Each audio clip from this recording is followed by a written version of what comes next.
engineering basically the modification of the structure of the protein or gene with recombinant DNA technology. This is done to get the desirable function for the better use of medical industry. Basically, this modification of the protein sequence is done by substitution, insertion, deletion of the nucleotide in the encoding gene. Encoding gene is the gene that produces the biological response. Gene में हम लोग को modification करना है in this the substitution insertion deletion of the nucleotide in the encoding gene, जिसकी वजह से हम लोग को get the desirable function. Application क्या है, प्रिंसिपल क्या की ना, for industrial application of the enzyme should possessed and characterized in the enzyme.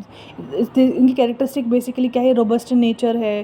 Robust enzyme should be robust in nature, stable होना चाहिए.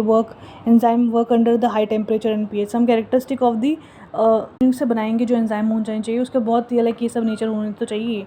अब जो एंजाइम लोग बनाएंगे इसमें ये सब प्रॉपर्टीज़ होनी चाहिए, जैसे काइनेटिक प्रॉपर्टी होनी चाहिए एंजाइम की, माइकल कांस्टेंट होना चाहिए, substrate activity of the drug enzyme होना चाहिए, नॉन एक्वस सॉल्वेंट में cofactor should be like optimum pH, molecular weight and subunit structure. All these property must be altered in the enzyme to get the efficient working of the enzyme. We have to alter all the property in such a way that we get the maximum efficiency of the enzyme.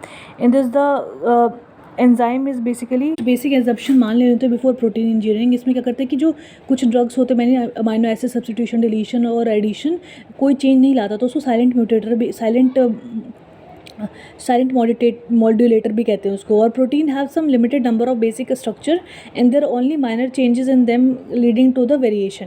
Now steps involve in protein engineering क्या है, लोग study the 3D structure of the protein is the preliminary step of this protein engineering. After studying the 3D structure, we'll get the data generated by the X-ray crystallography or NMR.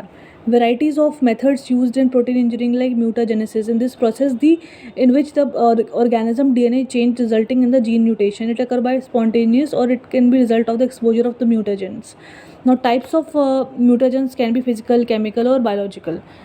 Ability or the alternation, it is ability of the substance induce the alteration the basic pair of the DNA or the mutation is called mutagens. Mutagens इसमें for example in E. coli and E. coli में ना एंथ्रानिलेट synthase present होता है, जो ना basically sensitive होता है tryptophan के लिए.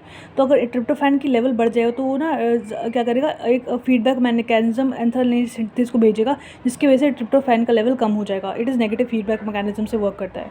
म्यूटेशन आ गया इस वाले जीन में, एंथ्रानिलेट सिंथेस वाले में एंजाइम में, तो क्या होगा कि ट्रिप्टोफैन बढ़ता ही रहेगा और नहीं होगा.